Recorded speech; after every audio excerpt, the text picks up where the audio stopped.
요즘 사람들한테 한국 경제 이야기 꺼내면 거의 반사적으로 이런 말이 나옵니다. 국장 탈출은 지능순이다. 한국은 이제 성장 다 했다. 미국 말고 답 없어. 그런데 오늘 영상은 이 말부터 정면으로 뒤집는 이야기입니다. 지금 한국은 망한 나라가 아니라 세계에서 가장 싸게 팔리고 있는 나라 중 하나입니다. 주식, 기업, 산업, 통화 가치까지 전부 포함해서 말이죠. 문제는 대부분의 사람들이 이걸 위기로 착각한다는 겁니다. 환율 오르고 주가 안 오르고 뉴스는 무섭고 그래서 다들 도망치는데 바로 그 순간 반대편에서는 전혀 다른 계산이 돌아가고 있습니다. 이 영상을 끝까지 보시면 세 가지가 보입니다. 첫째, 왜 한국 자산이 역사적으로 봐도 말이 안 될 정도로 싸졌는지. 둘째, 왜 개인들은 팔고 있는데 외국인과 연기금 같은 큰 돈은 조용히 들어오고 있는지. 셋째, 이 구조가 이어지면 환율, 주식, 부동산까지 어떤 순서로 뒤집히게 되는지. 그리고 나면 국장 탈출은 지능순이 아니라 국장 탈출이야말로 가장 비싼 선택일 수도 있다는 말이 무슨 뜻인지 이해하게 될 겁니다. 자, 그럼 지금 한국이 얼마나 싸졌는지부터 숫자로 보겠습니다. 먼저 환율 이야기부터 시작하죠. 요즘 1달러에 3, 4, 4, 50원이라는 숫자 많이 보셨죠? 이게 왜 무섭냐면 단순히 숫자가 커서가 아닙니다. 이건 마치 댐 수위가 경고선을 넘는 순간처럼 사람들이 심리적으로 뭔가 단단히 잘못됐다 라고 느끼는 심리적 마지노선이 무너졌다는 뜻입니다. 환율이 오르면 해외에서 들여오는 모든 게 비싸집니다. 석유, 밀, 옥수수, 반도체 부품, 비료까지 전부 달러로 결제하니까요. 그래서 두 번째, 수입 물가가 무려 4년 연속 오르고 있습니다. 쉽게 말해 장바구니에 담는 물건들이 해마다 조금씩 비싸지는 게 아니라 매년 계단을 하나씩 올라가듯 가격이 뛰는 구조가 된 겁니다. 가게는 숨이 막히고 기업은 원가가 올라서 남는 게 줄어들고 월급은 그대로인데 지출만 늘어나는 상황이죠. 세 번째는 미국과 한국 증시의 극명한 차이입니다. 미국 증시는 연일 최고가를 찍는데 한국 주식시장은 지지부진합니다. 그래서 요즘 많이 나오는 말이 국장 탈출은 지능순이죠. 실제로 서학겜이라고 불리는 해외 주식 투자자들이 급증했고, 네 번째, 해외 주식 결제 금액이 역대 최대치를 기록했습니다. 쉽게 비유하면 동네 시장 장사가 안 되니까 사람들이 다 옆 동네 대형마트로 장 보러 가는 상황입니다.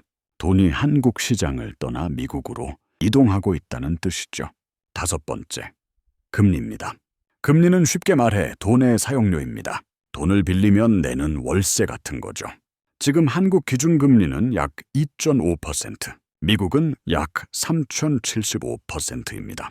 차이가 약 1.25%포인트.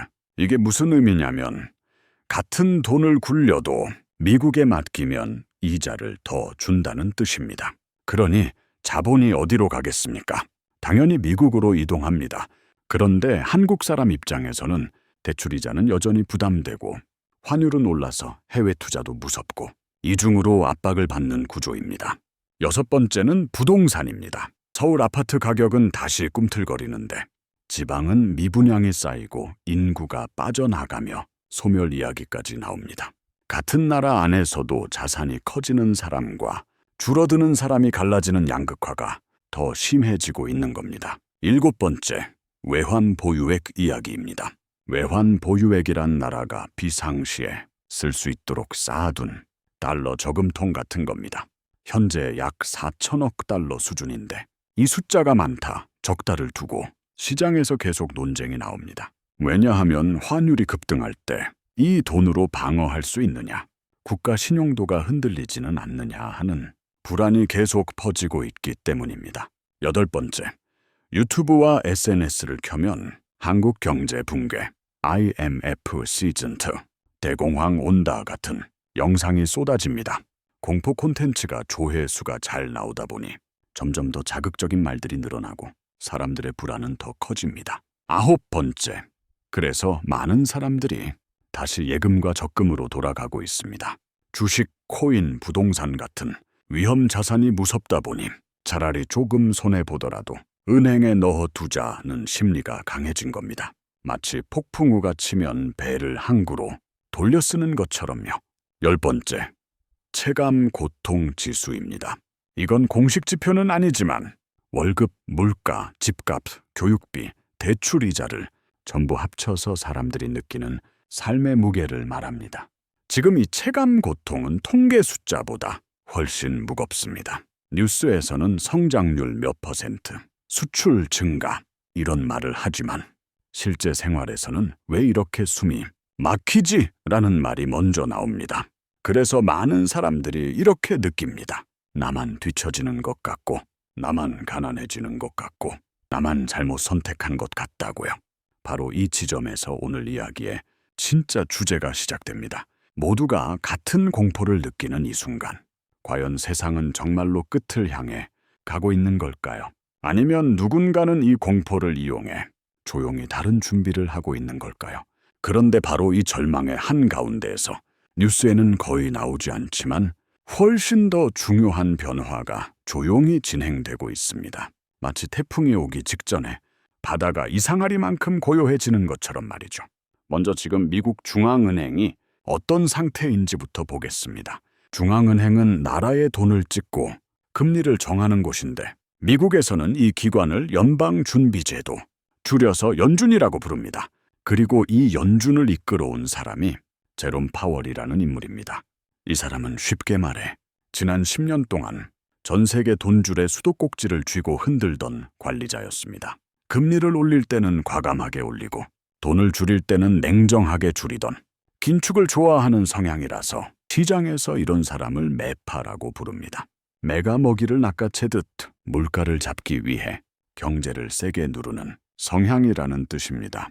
그런데 이 제롬 파월의 임기가 정확히 2026년 5월 15일에 끝납니다. 이건 추측이 아니라 공식 일정입니다.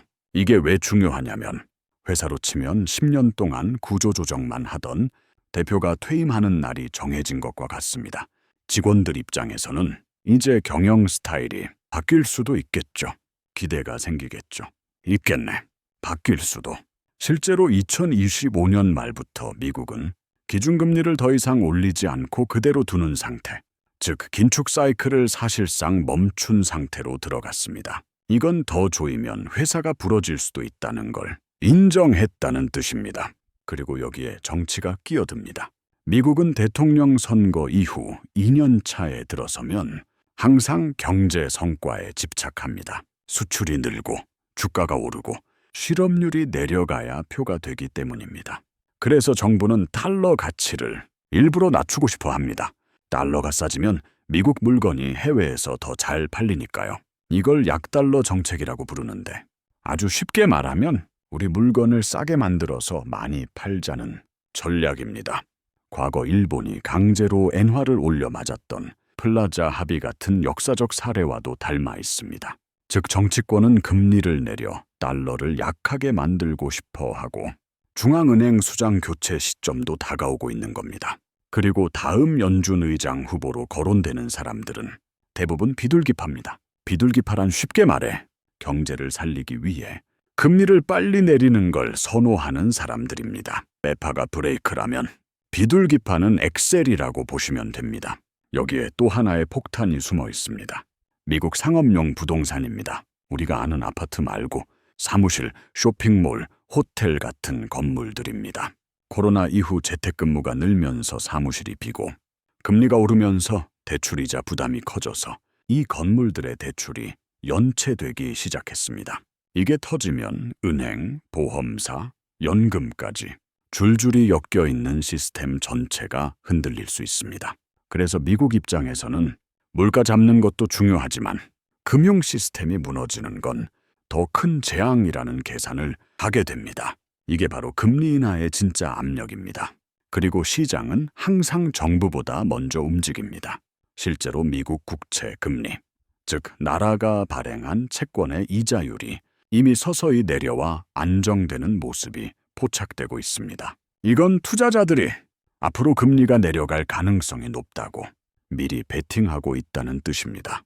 재밌는 건 과거에도 비슷한 장면이 있었습니다. 2006년. 그때도 한국 금리는 미국보다 낮았고 금리 역전 현상이 있었습니다. 당시에도 사람들은 자본 다 빠져나간다, 한국 망한다고 했지만 실제로는 한국 수출은 오히려 견고했고 몇 년 뒤 글로벌 금융위기 전까지 경제는 성장했습니다. 즉 금리 차이 하나만으로 나라의 운명이 결정되지는 않는다는 겁니다. 더 중요한 건 미국 정부의 재정입니다. 지금 미국은 국가 부채가 산처럼 쌓여 있고 이자만 해도 매년 수백조 원씩 나갑니다. 쉽게 비유하면 카드값 이자만 내다가 월급이 다 사라지는 사람과 비슷합니다. 금리를 계속 높게 유지하면 미국 정부 스스로가 숨이 막히는 구조가 됩니다. 그래서 어느 순간 금리를 내릴 수밖에 없는 임계점에 다가가고 있습니다. 동시에 글로벌 투자은행과 연기금에서 공통적으로 하나의 보고서가 나오고 있습니다. 앞으로는 미국 말고 저평가된 신흥국 비중을 늘려야 한다는 내용입니다. 신흥국이란 성장 가능성이 있는 나라들을 말합니다. 가격이 싸게 눌려있는 나라들을 말합니다. 한국도 여기에 포함됩니다. 그리고 마지막 퍼즐이 바로 공급망 재편입니다. 공급망이란 우리가 쓰는 물건이 만들어져서 집까지 오는 전체 경로입니다. 코로나와 미중 갈등 이후 미국은 중국에 너무 의존하는 게 위험하다는 걸 깨닫고 공장을 다시 미국이나 동맹국으로 옮기려 하고 있습니다. 이걸 리쇼어링이라고 부르는데 공장을 다시 집으로 데려온다는 뜻입니다. 그런데 반도체, 배터리, 정밀 부품 같은 핵심 기술은 한국 기업들이 세계 최고 수준입니다. 즉 미국이 판을 다시 짤수록 한국 기업들은 필수 카드가 됩니다. 여기서 오늘의 핵심 문장이 나옵니다. 공포는 감정이지만 금리는 숫자다. 사람들은 무서우면 팔고 도망가지만 큰돈은 감정이 아니라 숫자와 구조를 보고 움직입니다. 지금 시장은 겉으로 보면 얼어붙은 것 같지만 물밑에서는 거대한 방향 전환이 준비되고 있는 중입니다. 그리고 그 방향이 어디를 향하는지는 이제 다음 이야기에서 더 선명해집니다. 그런데 여기서부터 이야기가 완전히 뒤집힙니다. 대부분의 개인 투자자들은 지금 한국은 끝났다고 말하며 계좌를 닫고 떠나는데 그 순간 반대편 테이블에서는 전혀 다른 계산이 돌아가고 있습니다. 먼저 한국 주식시장의 가격표부터 보겠습니다. 주식이 비싼지 싼지를 판단할 때 가장 많이 쓰는 기준이 회사를 전부 팔아치웠을 때 남는 돈 대비 주가가 얼마나 비싼가입니다. 이걸 쉽게 말하면 중고차 가격이 차 상태에 비해 터무니없이 싼지 비싼지를 보는 것과 비슷합니다. 이 비율을 PBR이라고 부르는데 지금 코스피는 이 수치가 약 0.9배 수준까지 내려와 있습니다. 이게 무슨 뜻이냐면 회사 공장, 건물, 현금 다 합쳐서 정리했을 때 나오는 가치보다 주가가 더 싸다는 겁니다. 마치 멀쩡한 아파트를 철거 비용 빼고 헐값에 내놓은 것과 비슷한 상태입니다. 역사적으로 한국 증시는 이 근처가 바닥이었습니다. 그런데 이때 어떤 일이 벌어지고 있느냐? 개인들은 무섭다며 던지는데 외국인 자금은 조용히 들어옵니다. 마치 사람이 안 사는 집을 밤에 조용히 사들이는 부동산 큰손처럼 말이죠. 동시에 한국 채권 시장에는 이미 거대한 돈이 들어오고 있습니다. 세계 각국의 연기금과 중앙은행이 참고하는 채권 리스트가 있는데 여기에 한국 국채가 2025년부터 본격 편입되기 시작했습니다. 이 리스트 이름이 WGBI. 쉽게 말해 전 세계 공무원 연금과 국부 펀드의 필수 장바구니 목록입니다. 여기에 들어가면 자동으로 수십조 원 규모의 돈이 한국 채권을 사야 합니다. 이 돈은 투기 자금이 아니라 장기 자금입니다. 몇 달 쓰고 나가는 돈이 아니라 몇 년, 길면 10년 이상 묶이는 돈입니다. 이게 왜 중요하냐면 채권으로 들어온 돈은 결국 주식으로도 흘러갑니다. 시장이 안정되면 채권만 들고 있기엔 수익이 낮네 하면서 주식으로 옮겨가기 때문입니다. 그리고 산업 쪽을 보면 더 흥미롭습니다. 2026년부터 고대 역폭 메모리라는 차세대 AI용 반도체 HBM4 양산 라인이 실제로 돌아가기 시작하고 전고체 배터리도 시험이 아니라 공장에서 찍혀 나오는 단계로 들어갑니다. 이건 기사 속 희망사항이 아니라 실제 공장 가동 일정이 잡혀 있는 현실입니다. 즉 한국 기업들은 말이 아니라 제품을 만들 준비가 끝난 상태입니다. 여기에 제도까지 바뀌고 있습니다. 정부가 기업들에게 주주에게 돈 좀 제대로 돌려줘라 라고 법으로 압박하는 밸류업 프로그램이 통과되었고 상속세 완화, 배당소득 분리과세 같은 제도도 확정되었습니다. 쉽게 말해 대주주가 회사를 쥐고만 있으면 손해가 나고 배당과 자사주 소각을 하면 이득이 되는 구조로 룰이 바뀌고 있는 겁니다. 실제로 삼성전자, 현대차 같은 회사들은 쌓아둔 현금이 너무 많아서 요즘 자사주를 사서 없애는, 즉 주식 개수를 줄이는 행동을 본격적으로 시작했습니다. 주식이 줄면 남아있는 주식 한 장에 가치가 올라가는 구조입니다. 반면 미국 쪽을 보면 분위기가 다릅니다. 엔비디아, 애플 같은 빅테크 주식들은 기업이 벌어들이는 이익에 비해 주가가 과거 최고 수준까지 올라와 있습니다. 이걸 PER 부담이라고 하는데 쉽게 말해 편의점 월세가 100만 원인데 권리금이 10억 원인 상황과 비슷합니다. 장사가 아무리 잘 돼도 이 가격 주고 사는 게 맞나? 라는 생각이 드는 구간입니다. 그래서 지금 글로벌 큰돈들은 고민합니다. 이미 비싸진 미국 기술주를 더 사야 하나? 아니면 아직 싼 나라의 실물 제조업을 사야 하나? 이 고민의 결과가 바로 자본의 대이동, 영어로 Great Rotation입니다. 돈이 한쪽에서 빠져나와 다른 쪽으로 옮겨가는 현상입니다. 고평가된 나스닥에서 저평가된 한국과 신흥국으로 이동하는 흐름이 시작되고 있다는 뜻입니다. 여기에 환율이 얹힙니다. 달러의 힘을 보여주는 지표가 있는데 이걸 달러 인덱스라고 합니다. 전 세계 주요 통화 대비 달러가 얼마나 센지 보는 숫자입니다. 이 수치가 100 근처에서 흔들리기 시작했다는 건 달리어 독주가 끝날 수도 있다는 신호입니다. 만약 미국이 금리를 내리기 시작하면 달러는 약해지고 원화는 강해질 가능성이 큽니다. 이때 가장 위험한 사람이 누구냐면 바로 지금 고점에서 미국 주식을 산 소학개미입니다. 주가가 조금 오르더라도 환율이 1350원에서 1250원으로 내려오면 달러로 번 돈을 원화로 바꿀 때 자동으로 수익이 깎입니다. 이걸 환차손이라고 합니다. 쉽게 말해 환전 수수료보다 훨씬 큰 숨은 손실입니다. 주식은 올랐는데 통장에 찍힌 원화는 줄어드는 기묘한 상황이 벌어질 수 있습니다. 그리고 이 장면 사실 완전히 처음은 아닙니다. 2006년에도 한국 금리가 미국보다 낮았고 외국인 다 떠난다는 말이 쏟아졌지만 실제로는 수출 기업들이 돈을 벌어들이면서 한국 증시는 몇 년간 크게 올랐습니다. 그때도 개인은 팔고 외국인은 샀습니다. 지금과 너무 닮았습니다. 그래서 지금 이 시기는 단순한 불황이 아니라 누가 싸게 사고 누가 비싸게 떠넘기느냐가 갈리는 구간입니다. 조용히 장부를 들여다보는 사람들과 뉴스 헤드라인만 보고 도망치는 사람들이 갈라지는 지점입니다. 그리고 이 선택의 결과가 어디로 이어지는지는 이제 마지막 이야기에서 확인하게 됩니다. 정리해보면 지금까지 이야기의 핵심은 이겁니다.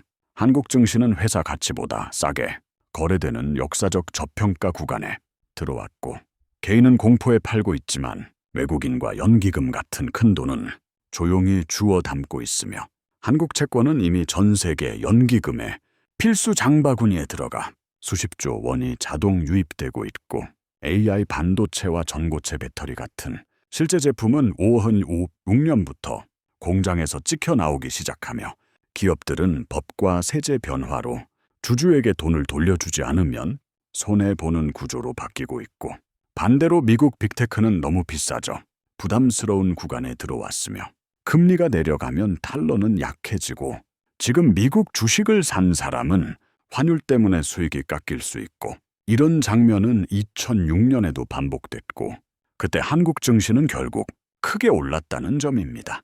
요약하면 이겁니다. 공포의 한복판에서 가격은 바닥으로 내려오고 돈의 방향은 이미 바뀌기 시작했다는 것. 그리고 여기서부터가 진짜 결말입니다. 만약 이 흐름이 이어진다면 환율은 지금의 1,450원 같은 비정상 구간을 지나 다시 1,200원대 정도로 내려오는 그림이 가능합니다. 미국이 금리를 내리고 달러 힘이 빠지고 한국 수출이 살아나면 원화 가치는 자연스럽게 정상화됩니다. 그렇게 되면 한국 증시는 단순히 반등이 아니라 체질 자체가 바뀐 상태에서 재평가를 받게 됩니다. 지금 코스피가 2,500에서 3,000 사이를 오가지만 기업들이 벌어들이는 이익 대비 주가가 선진국 수준으로만 올라가도, 즉 PBR이 1.5배 정도만 돼도 지수는 약 6,000 아셈 근처까지 계산상 도달할 수 있습니다. 이건 꿈 같은 숫자가 아니라 기업이 번 돈을 주주에게 제대로 나눠주고 불투명한 지배구조를 고치고 배당과 자사주 소각이 일상이 되는 구조로 바뀔 경우 나오는 수치입니다. 여기에 환율이 안정되면 1인당 GDP는 4만 달러 수준으로 올라가며 지금보다 한 단계 위 국가로 평가받게 됩니다. 동시에 미국 중앙은행이 금리를 올리던 시대를 끝내고 본격적으로 내리는 정책 전환, 이걸 피벗이라고 하는데, 이 피벗이 자리 잡으면 전 세계의 돈이 다시 풀리면서 주식과 실물 자산으로 유동성이 흘러들어옵니다.